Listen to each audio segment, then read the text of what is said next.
السلام عليكم ورحمة الله وبركاته أصدقاء المدرج الثالثة، يا مساء الفل عليكم. بسم الله والصلاة والسلام على رسول الله سيدنا محمد بن عبد الله. ونبدأ الفيديو، مش هطول عليكم. طبعا الفترة اللي فاتت ديت الزملكاوية قعدوا يطلعوا بقى أخبار صفقات الأهلي مضروبة، زيزو صفقة مضروبة، زيزو مش هيروح الأهلي، زيزو ابن الزمالك. بصوا يا جماعه، مفيش انتماء من الاخر كده، عشان بس ايه نبقى على نور.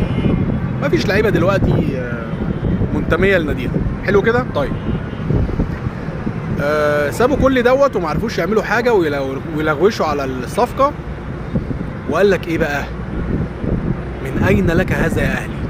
ايوه، من اين لك هذا يا اهلي؟ لازما يقلبوا الدنيا عن النادي وخلاص. من اين لك هذا؟ اللي يقول لك ده اختلاس بالبنوك، واللي يقول لك غسيل اموال، والدنيا ايه، والناس مصدقه بعضها. المهم ان هم مصدقين، المشكله ان هم مصدقين. الله، هو انتوا ما تعرفوش ان في حاجه اسمها رعاه؟ ما تعرفوش ان في حاجه اسمها محبين زي ما عندكم محبين؟ صح كده؟ ما تقول لي، قول لي، عندكم محبين صح؟ الاهلي عنده محبين، مش هقول لك رعاه، محبين يا سيدي، صح كده؟ اشمعنى انت؟ طب ما انت عندك. هو احنا سالنا اللي عندك دوت بيدفع الفلوس دي كلها منين؟ هو مفيش غيره اللي ممشي الدنيا عندكم ومدورها. حد ساله انت جايب الفلوس دي منين؟ محدش سائل. طب انتوا بتسالوا ليه؟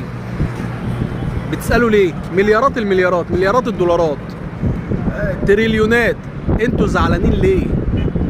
انا سألتك انت جايبها منين؟ لا ما سألتكش، صح كده؟ طب ما تسألش يا عم، ما تسألش. ولا انتوا عشان ما عندكمش رعاة وما عندكمش محبين وما عندكمش حد يدفع الا بالسحتوت، فتقول بقى الناحية التانية من اين لك هذا؟ انت مالك يا عم؟ فكر بالعقل. في شركات رعاة كتير قوي لقوك ان انت هتلعب في كاس العالم للانديه، هما ما يعرفوش الاهلي اسما بس، وعارفين ان هو بيلعب في كاس العالم للانديه. طبعا بطوله اعلى من بطوله افريقيا بمراحل، والبث بتاعها اعلى من بطوله افريقيا بمراحل، خلينا معترفين. فاسمه لما يتحط العالم كله هيشوفها، العالم كله هيشوف البطوله دي. فبالتالي لا، اروح وادفع عشان انا عارف هيجي لي من وراها ايه. بس بسيطه قوي يعني. لكن من اين لك هذا؟ هو انتوا مش عايزين تفكروا شويه كده وهتعرفوا؟ لا انتوا عارفين على فكره، بس انتوا عايزين تهيجوا الدنيا بس.